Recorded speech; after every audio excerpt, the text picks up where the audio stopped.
Lynn Packer here with my 30th episode about the now terminated criminal investigation into Operation Underground Railroad. This report is about Tim Ballard's big lie, now on the big screen, exposing the Sound of Freedom hoax. If you Google Sound of Freedom, you will see two related movies, Liam Neeson's Taken and Sylvester Stallone's Rambo: Last Blood. Ballard's take on Taken, he says Sound of Freedom is taken, but it's real. So that people see this is actually real. This is not just some Taken movie. This is Taken, but it's real. No. Sound of Freedom is like Taken. It's fiction. Here's an overview of the main topics in this report. Tim Ballard began running his child sex slave rescue organization at least 9 months before quitting his federal job with Homeland Security's investigations. At the outset, his new company was set up to produce a television series, or movie, about a team of heavily armed former soldiers rescuing kidnapped child sex slaves overseas. Television personality Glenn Beck began raising hundreds of thousands of dollars seed money before Ballard quit and formed OUR. Ballard concocted a false story about the rescue of a kidnapped young brother and sister before he left HSI. The original false story was about a brother and sister who lived in the United States, were kidnapped, and taken across the border to Mexico to serve as sex toys for Mexican drug cartel sex parties. The original story had Ballard infiltrating the parties and calling in a jump team of armed ex-commandos to rescue the kidnapped kids. That story was repurposed when the screenplay for Sound of Freedom was written at a cabin in Park City in 2017. Whether true or pure fiction, the Sound of Freedom storyline helped propel the film to a huge box office success. Even while Hollywood elites panned the film, Tim Ballard and Jim Caviezel got an ex-presidential red carpet welcome at the other end of the country, as well as Donald Trump's commitment to seek the death penalty for child sex traffickers if reelected. Not brought up at Trump's Bedminster screening, why Ballard left OUR just prior to the film's July 4th premiere. Now, one of the other things that the media have picked up on of late is that you are no longer officially a part of Operation Underground Railroad. Over the last 10 years, I've sat on the board of 4 organizations. I've been the CEO of 2. I founded 1. So, but I can't be an employee of any of them. There's too much red tape. There's too many legalities associated, conflicts of interest to be able to open up and do everything I need to do. So this was not something sudden. I was talking to board members 8 months ago or longer about feeling a need to be more independent the bigger we got. And so I will not be an employee of any one single nonprofit organization, because that only limits what I can do.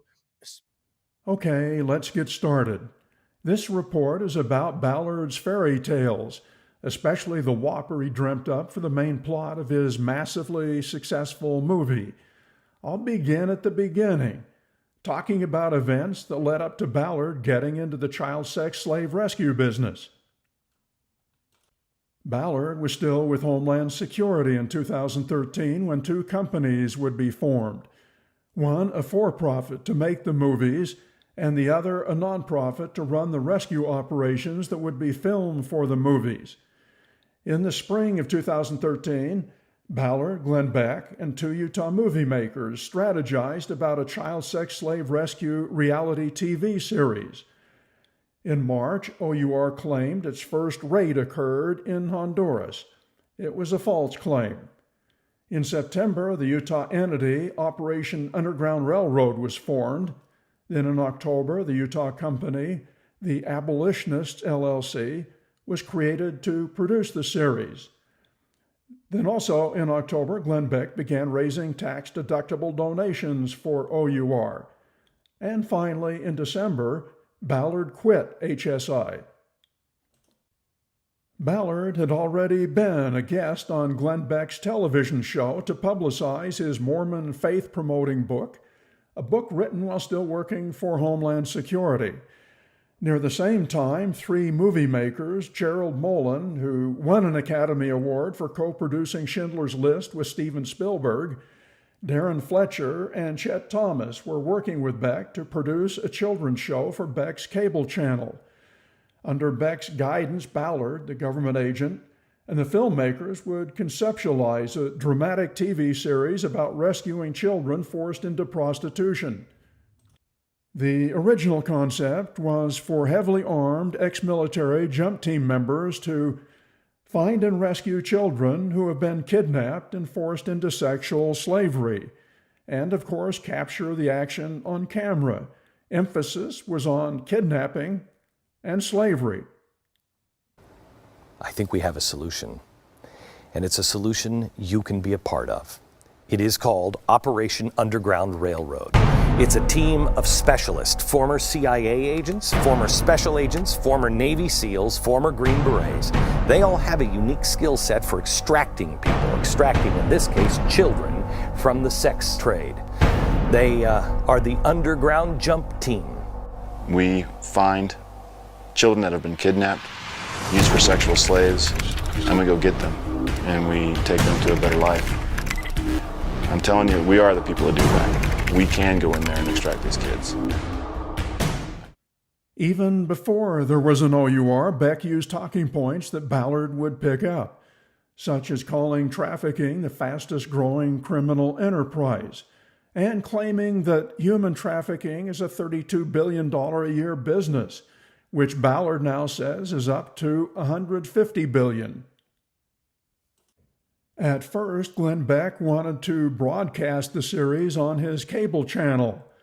Darren Fletcher said, Glenn pounded on his desk, pointed at Chet and me, and said, I know what I want. I want a television series, and I want you to produce it for me. They produced a teaser showing ex-Navy SEALs and Army Special Ops members undergoing training with handguns and automatic weapons. The team would swoop in to save kids from sex slavery rings around the world. 3 rescuers would be assisted by one unidentified undercover operative who would set up stings as a decoy bad guy pedophile seeking child sex or buying sex slaves. The series would be titled The Abolitionists. Here, the series producers pose in front of Glenn Beck's studio in Texas, where the groundwork for the nonprofit Operation Underground Railroad and the for-profit Abolitionists was laid, and where fundraising began. Operation Underground Railroad was incorporated in September of 2013. Its purpose to rescue child sex victims. Todd Reynolds, Ballard's brother-in-law, was the incorporator. Tim Ballard was not listed as either a director or incorporator, likely because he was still employed by the federal government. The Abolitionists was formed in October 2013. Darren Fletcher and Chet Thomas set up the company. Beginning at least 2 months before OUR was incorporated, Beck was the first to solicit donations for Operation Underground Railroad and for the production company for the TV series. Utah's Udy family also invested $2.5 million in the series. OUR's first website was posted in October 2013. That was 2 months before Ballard quit government service. The website established OUR's mission, freeing children held captive. It said, To the children who we pray for daily, we say, your long night is coming to an end. Hold on, we're on our way. And to those captors and predators, even you monsters who dare offend God's precious children, we declare to you, be afraid, we are coming for you. And to those who have read this so far, we plead with you, donate to our cause. Donate, we can't do this without you. The website introduced 4 team members, Jason Hepworth, former Army Special Ops, Aaron Thomas, also former Army Special Ops, Steve Hutch, ex-Navy SEAL, and an unknown team member whose video, the website says, is classified. The unknown team member whose video is classified was said to be ex-CIA. The mystery operative, of course, was Tim Ballard. His name likely is not used online yet because he was still working for Homeland Security when the website went live. OUR's first website had a link to recent operations. The first was in Honduras. OUR's October 2013 website describes its first mission that occurred in March 2013, 9 months before Ballard quit Homeland Security. It said, underground jump team members working near Honduras discovered a child victim after having been kidnapped and forced into sex slavery. There she was raped continually until she managed to escape back into her home country. Soon after her return, she was discovered by the underground jump team. The child tearfully said other children in the town were held captive and sold for sex. Underground jump team members deployed undercover to the Honduran town. There they identified the child sex ring. The leaders of the sex ring told the underground operatives that they sought to traffic the children to the United States in order to fill the child sex demand there. Playing along, underground operatives, in conjunction with local authorities, arranged for a meeting in which the child victims would be offered up for sale to the operatives playing the role of child sex brokers. 6 men were arrested. 7 minors were rescued. It's noteworthy that OUR did not exist at the time.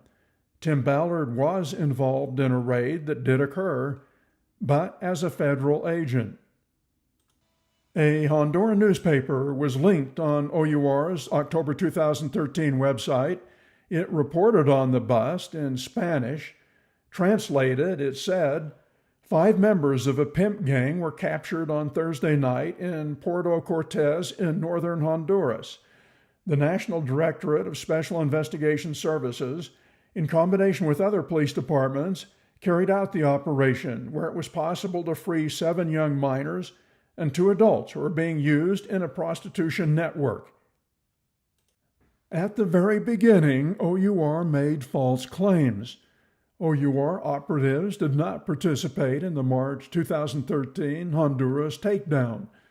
Honduras law enforcement was assisted by an American nonprofit, Broken Chains, run by Stephen Cass, Batman, not OUR, the second biggest star in Sound of Freedom. Tim Ballard did participate, not as an OUR operative, but as a Homeland Security agent. OUR deployed a hoodwink strategy even before it operated officially. OUR took credit for an operation it did not conduct. The Honduras raid also disproves Ballard's claim that Homeland Security could not participate in raids to free child sex slaves unless there was a clear U.S. nexus or connection. No American pedophile sex tourists were arrested. The freed underage girls were not U.S. citizens. In the beginning, OUR was soliciting donations based on false information about its accomplishments. The Sound of Freedom's bogus storyline was concocted at least 10 years ago while Ballard was still a federal agent. The movie's version has it that the 2 children were kidnapped in Honduras. The boy was taken to Mexico, and there was an attempt to smuggle him into the United States, and the girl was smuggled into Colombia. The story tagline, after rescuing a boy from ruthless child traffickers, a federal agent learns the boy's sister is still captive and decides to embark on a dangerous mission to save her. Like the movie version, the first version was not true either. It was contrived at least by early 2013. This first variant had the children abducted in the United States and smuggled into Mexico. Ballard told Glenn Beck he was working for the government combating child sex traffickers. A monster was taking a 5-year-old boy and his 10-year-old sister from the United States into Mexico, for drug cartel parties for use as sex toys. The boy and girl were trafficked back and forth as sex slaves.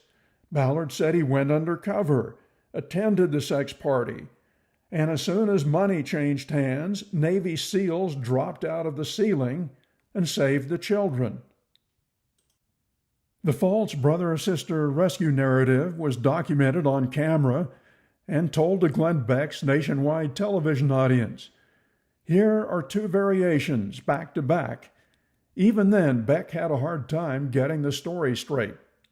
This 5-year-old boy lived in America, and he and his sister were kidnapped in America and brought across the border. And brought across the border by this real monster. He's a human flesh trafficker. And he would bring these two children, brother and sister. She was maybe 10. He was 5. And he would bring them to these drug cartel parties in Mexico on the weekend. And they were horribly abused. They were used as sex toys. Not long ago, a horrific video of a 5-year-old boy being sexually abused in the worst way was discovered by U.S. authorities. The boy was 5 and his 12-year-old sister. They had been kidnapped and they had been trafficked back and forth between the U.S. and Mexico. Both were sex slaves to a monster of a man. Well, something happened. Divine providence stepped in. And it took place at the U.S.-Mexico border. The boy was seen by a U.S. official who knew who he was, identified the boy in the video. And the boy was rescued from the monster. In 2015, I published an article about OUR's Colombian takedown, later portrayed in The Sound of Freedom. It included Ballard's rescue story. At the time, there was no hint it would become the main plot for Sound of Freedom. In another 2 years, in 2017, it became the screenplay's central theme. 4 years later, and 1 year after The Sound of Freedom was shot, Ballard told then-President Donald Trump yet another version.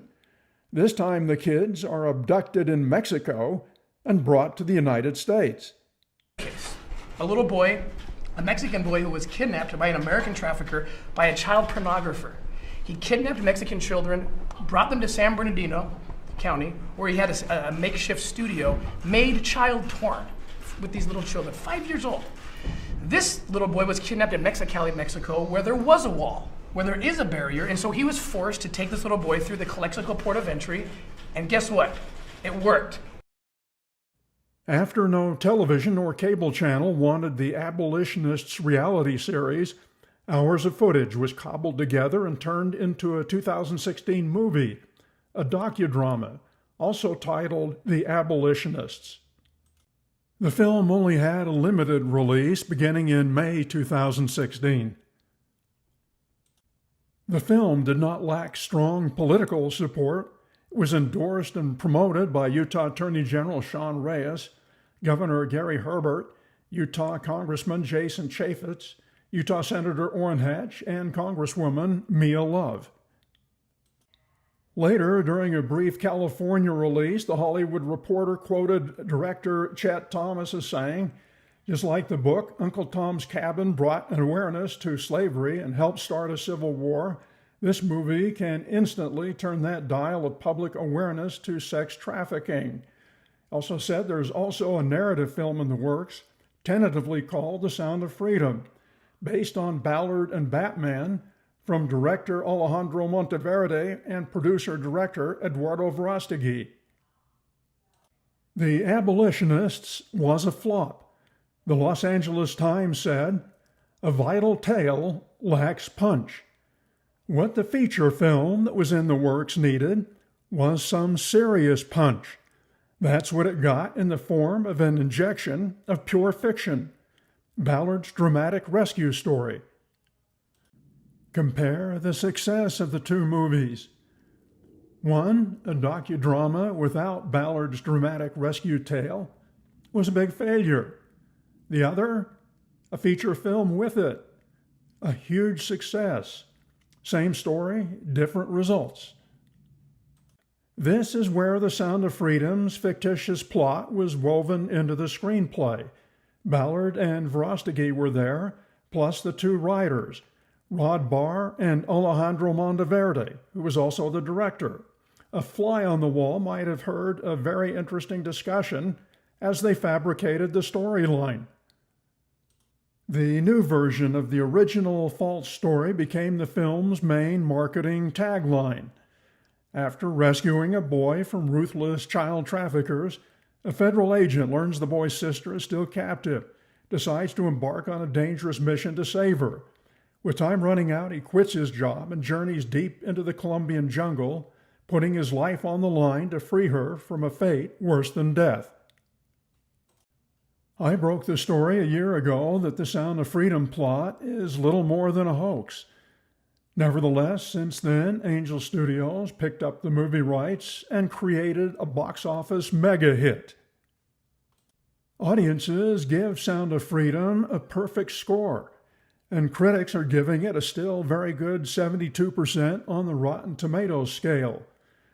So far, I've seen no theater exit polling that would show how many attendees think the rescue really happened. My guess, most of them, as this next video clip indicates. It is a film about the true life story of a man named Tim Ballard who dedicated his life to rescuing children from trafficking, and he picks two children who are really just are symbolic of so many hundreds and hundreds of thousands and millions of others, but a brother and sister who are abducted, taken away, and who in the film, and again, true story of he's working to rescue. He rescues one and then the other. Most critics stop well short of calling the movie a fraud, instead using softer descriptives such as, "The embellishment is dramatically necessary for the story of this brother and sister. The film's based on a true story details are highly exaggerated, even if the underlying factual claims are not.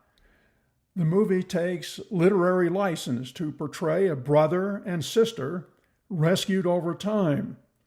And it's a pretty compelling watch, made even more so by the knowledge the story is rooted in reality."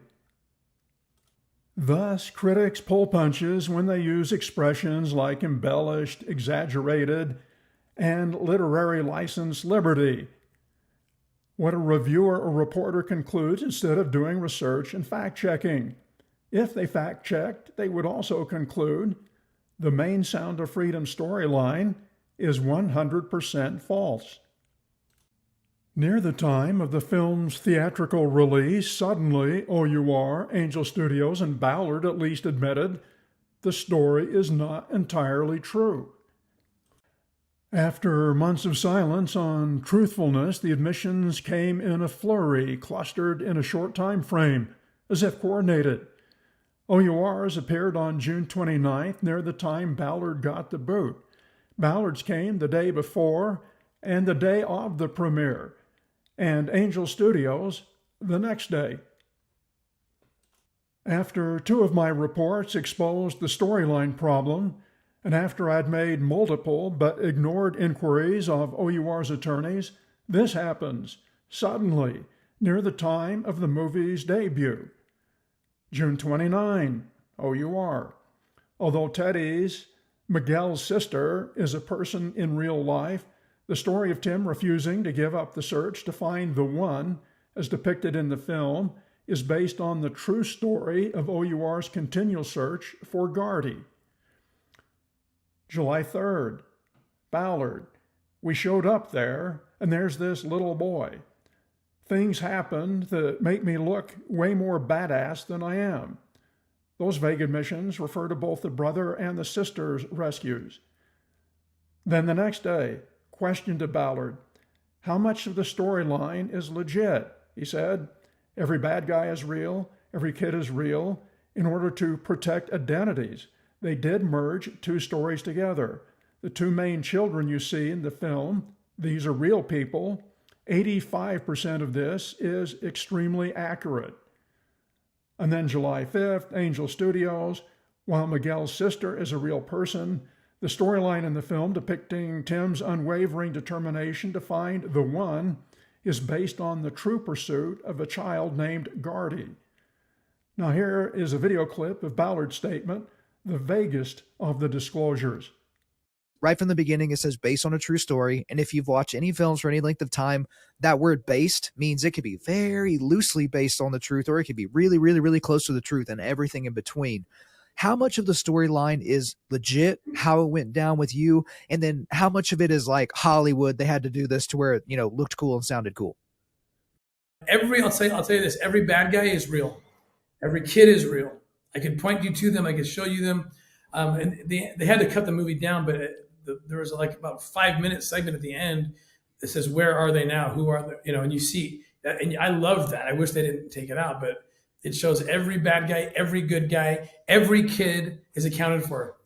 Now, in order to protect identities, they did merge two stories together, so you can find the two main children that you see the most in the film. I mean, these are real people, and they're still minors today. Like they're teenagers, but so we had to be very careful to tell just enough of their story, and then they brought in another true story, then merged them. But I would give it, I'd say like 85% of it is extremely accurate. Okay, well, I've got to echo. I really wish at the end of the film there would have been a "Where are they now?" because that would have substantiated it a little bit more, because obviously you're wondering, is that really the little girl? Is that really the little boy? Not. Ballard never pinpoints the 15% inaccuracies. He blames the merging of stories on the screenwriters, plus does not say the search for Gardy is one of the merged stories, as OUR and Angel admit. He also puts fault on the writers for making him a hero. Now, some things, of course, are exaggerated. Some they take liberties, as they do. And I always told them, like, if you take liberties, you can, but I'm not going to pretend. If you make me look like way more amazing than what I am or what I did, I'm going to be honest about it. Let's compare 3 truthfulness assessments. First, Ballard, who concedes that the movie is 15% false, or at least exaggerated, and OUR and Angel, in essence, are saying the second half of the main plot is false, or at least they would say borrowed from the Gardy search. They stick with the first part about the boy being kidnapped in Honduras and trafficked through Mexico. Then my assessment is that it's 100% plus false. The entire kidnap and rescue story, and then some. So what? How can a movie's promotional tagline and plot be more than completely untruthful? I'll get to that in a minute. But first, some history. How much leeway do screenwriters have? When a movie is billed as based on a true story, how much wiggle room is there? Beginning with the 1974 movie Macon County Line, a feature film that pretty much annihilated the tagline based on a true story, writer Jim Knipfel wrote its history. He said that 1974 B movie changed the way Hollywood, television, and book publishers think about and sell the truth.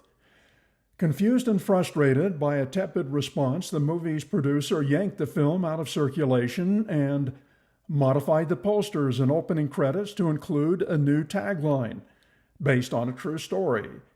Re-released, it became one of the highest-grossing drive-in films of all time, thanks to a little white lie. The history goes on to say that the power of the based on a true story claim was undeniable.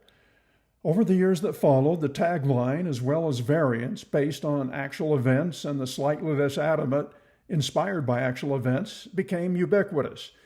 It was estimated that claiming a film that recounted actual events that happened to real people could effectively double or triple a picture's box office take. And, you read a lot of, see a lot of films at the beginning, it says, based on a true story. This film is the true story. And I had the privilege of being one of the many executive producers of this film. What I love about this film is that it takes on a subject that's so difficult to talk about, but it turns it into the true story that it is. I mean, there's some details in there you and I both know that people think it's a manipulation to make the movie work, and it's exactly as it happened. Well, I was surprised at the courage they had to tell certain pieces of this story that I thought were too crazy to, because they're true, but I thought, I don't want to look like we're being sensational. But the truth is, sometimes sensational things are true.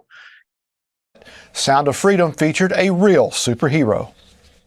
Here in the United States, we've had 20 years of amazing superhero movies.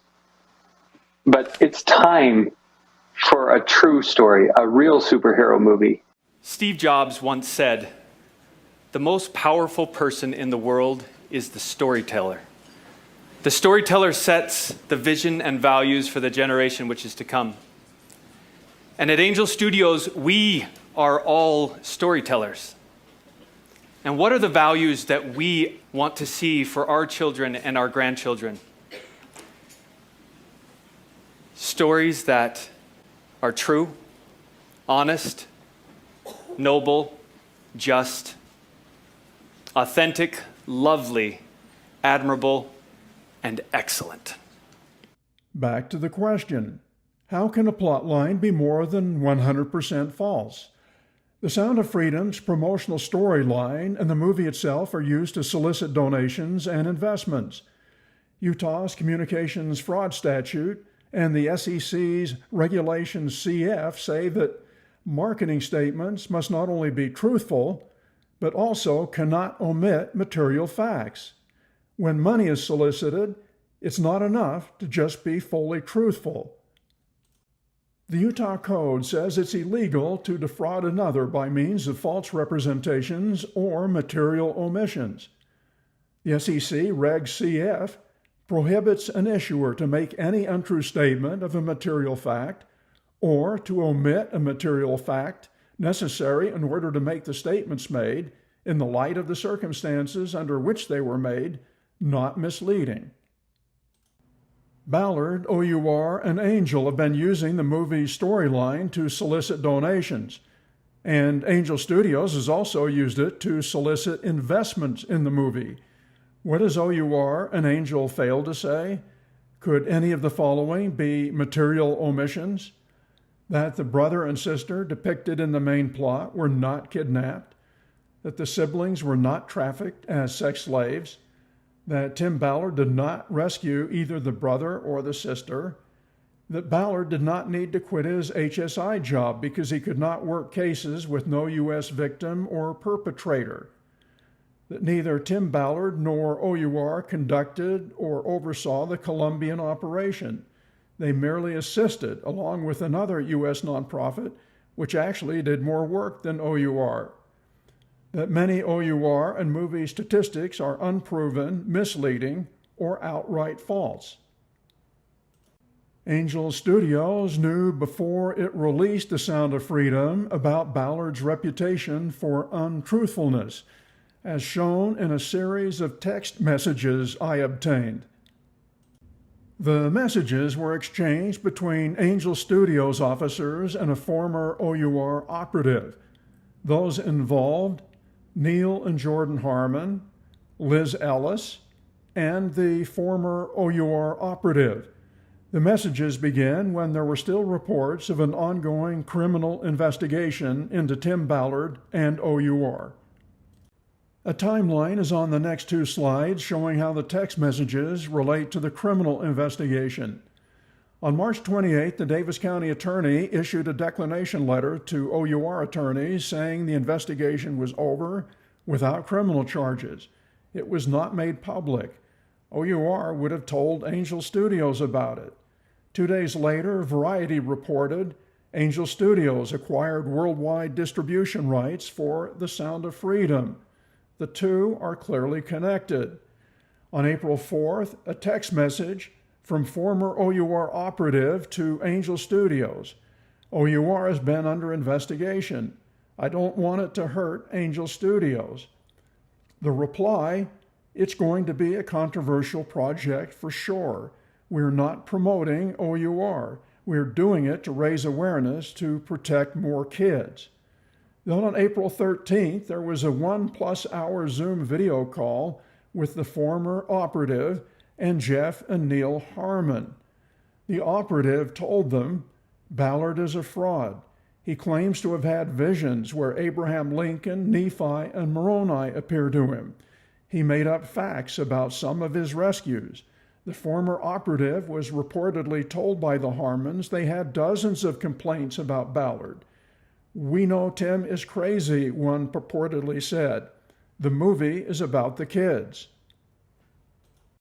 On April 30th, the former operative, after watching a Sound of Freedom screener, texted Jeff Harmon, "I'm not sure about releasing the film. Sounds like you're already moving ahead. I did not find it factual in the least. I'm saddened to see how it painted Tim as a Superman. I think he is a total fraud and misguided. I hope it does not backfire on Angel Studios." On May 1st, Jeff Harmon replied, "I understand your concerns. We have gone very deep on the allegations. We're satisfied we can go forward. Lots of news on that front coming soon." He did not say what the news was. "As for the film, we will have lots of blog posts talking about what's real and what's dramatized." Then on May 12th, Jeff Harmon texted the former operative, "The investigation was dropped." The text included a link to a Deseret News exclusive story. "Investigation closed into Operation Underground Railroad." The next day, Angel Studios announced via YouTube that The Sound of Freedom would premiere on July 4th. Clearly, again, a link between the two. Next, I'll show images of the actual texts. On April 4th, the former operative sent a text message to Liz Ellis, Angel Studios' Chief Operating Officer. "I saw that you're distributing Sound of Freedom. OUR has been under investigation for a while. Last I heard in December, they still were, at least. I just don't want it to hurt Angel Studio." Liz Ellis responded, "It's going to be a controversial project for sure.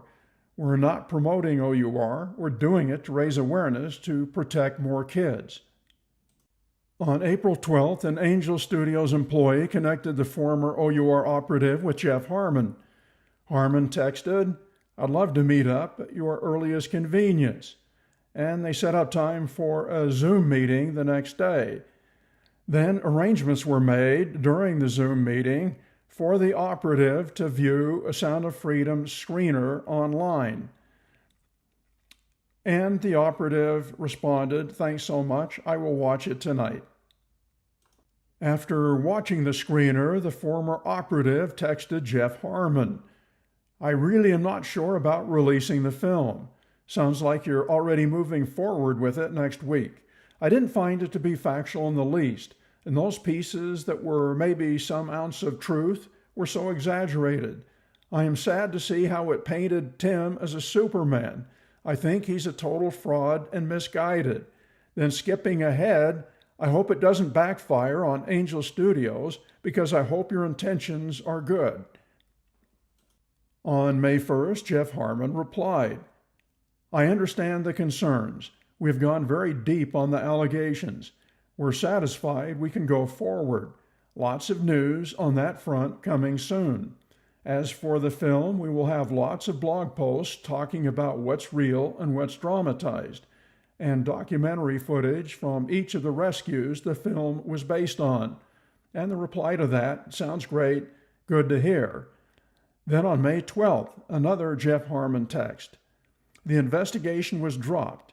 Davis County Attorney's Office closes investigation into Operation Underground Railroad," and the reply, "That's great."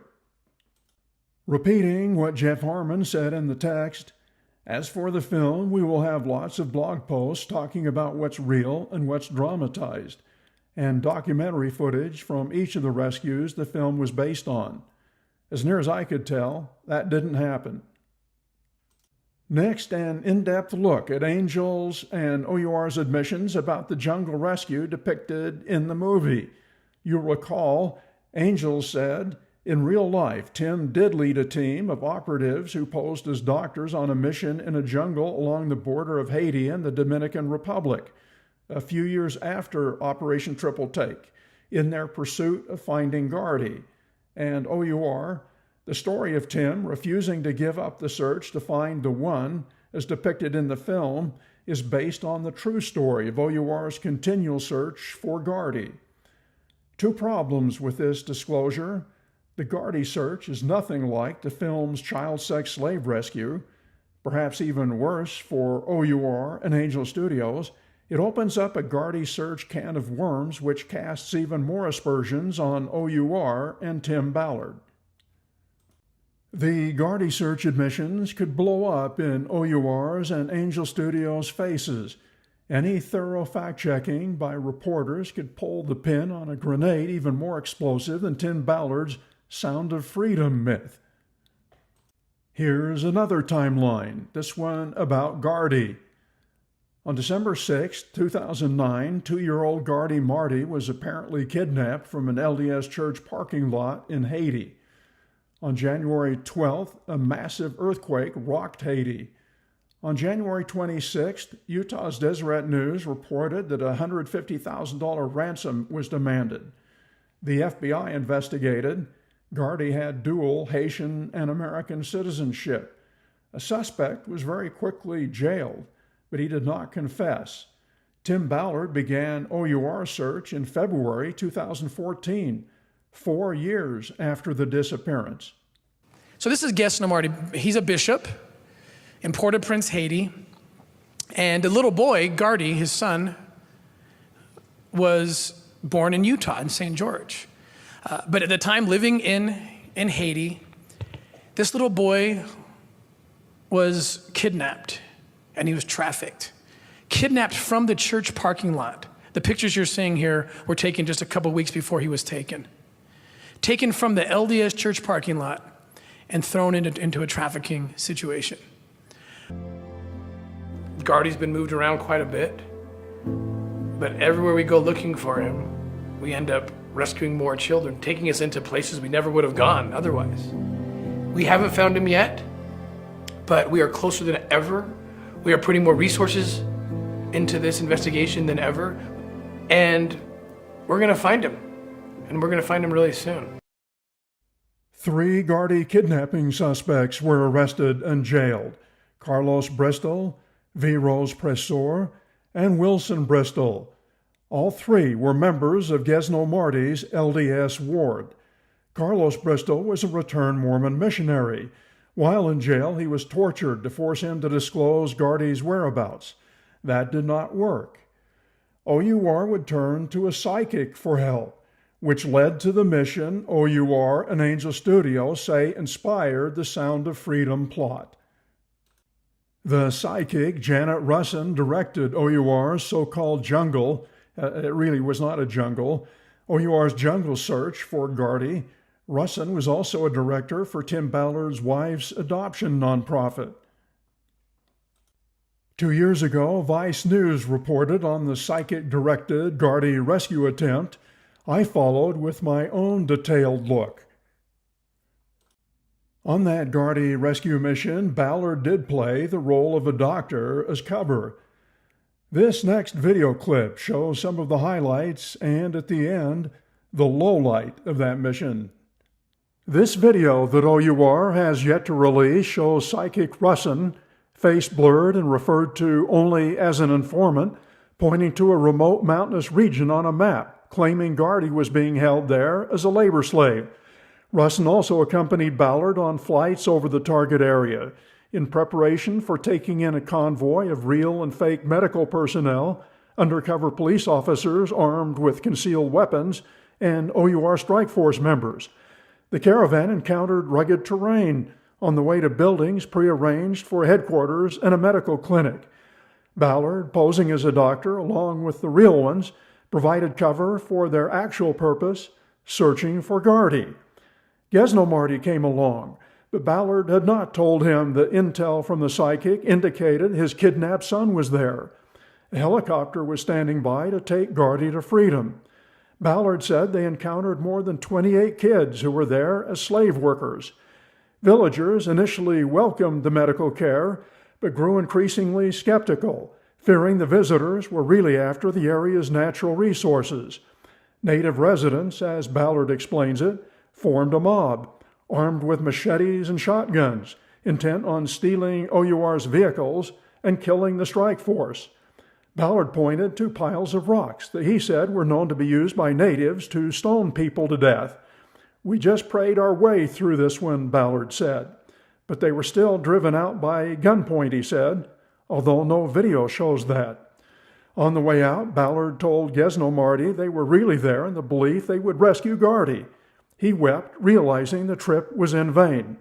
Not only did they leave without Gardy, OUR also chose not to rescue any of the child labor slaves. How closely does the Gardy so-called jungle search story match the Sound of Freedom's closing scenes that show Ballard rescuing a kidnapped child sex slave and killing her captor? Angel Studios does concede that Tim's jungle search in the movie was instead very loosely inspired by his organization's real-life search into a jungle on the border of the Dominican Republic and Haiti to look for Gardy. Ballard cannot bring himself to be that clear, instead obfuscating, not admitting outright he did not kill a Colombian drug lord. He leaves the impression that today there is still a hotbed of child sex trafficking deep in a jungle. But where? Colombia? Haiti? As you get towards the end of the movie, it gets really exciting. And I got to be very careful. In fact, I don't want to even tell you the very, very end because I don't know how to do it without being a total plot spoiler. But I'll say that the place that I go is real. It's a real place. It's a target location still, so it's not something we would actually tell you where it is. And, you know, and the producers may hate me for saying this, but I want to be transparent. A lot of things happened that made me look way more badass than I am in the last 15 minutes of the movie. Okay? So I'm not going to say what those things are because I'll be giving up, but I'll address it later.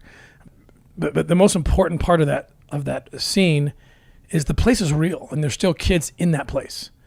And we still are making efforts to infiltrate and make rescues there. So, even though Ballard does not use Gardy's name, does not say exactly what made him look badass, and says the jungle location is secret, by examining Ballard's murky admission through a crystal ball, he's talking about a secret location in Haiti, not Colombia.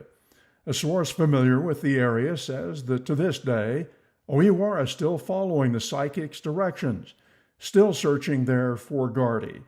That ongoing operation may be part of the plot for Sound of Freedom 2, which has already been scripted and awaits production.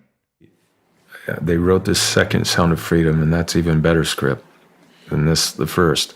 And the first is pretty darn good. Can I ask what that's about? The second one? Yes. Haiti. It's about Haiti. Yeah. It's not so much Sound of Freedom 2. Okay, it's just, this is the next mission that he did. I'll conclude this report with two conflicting messages, one by Jim Caviezel, citing big numbers and warning that every child is in danger of being abducted into the sex trade, followed by conspiracy theory expert Mike Rothschild, who cautions not to be taken in by bogus statistics. So a mother and father should be able to protect their kids. They should want to protect their kids. And people don't realize 100,000 children are abducted and trafficked in the United States. Forget other countries. That's just in the United States. 300,000. That high. 300,000 are abducted, are lured into the sex trade a year. For a mother to sit there and say, oh, I just don't want to see that film. Well, you know, if this gets to your backyard, and it is getting to your backyard, and it is in many people's backyards, and if you go to over 300,000 children a year are taken, aren't you responsible at some point to at least learn what to do? Where are they? And you learn that in the film. These films are created out of moral panics. They're created out of bogus statistics. They're created out of fear. And with something like Sound of Freedom, it specifically is looking at QAnon concepts of these child trafficking rings that are run by the high-level elites, and only people like Tim Ballard and only people like Jim Caviezel, and by extension, only people like the ticket buyer can help bring these trafficking rings down. So there's a very participatory element. You're not just going to see a movie, you're just killing 2 hours on a hot day. You are helping bring down these pedophile rings and save children. Now, it's not true, but it's a very comforting and it's a very warm feeling to have. That's the end. Thanks for watching. For comments and suggested corrections, email at lpacker636@gmail.com.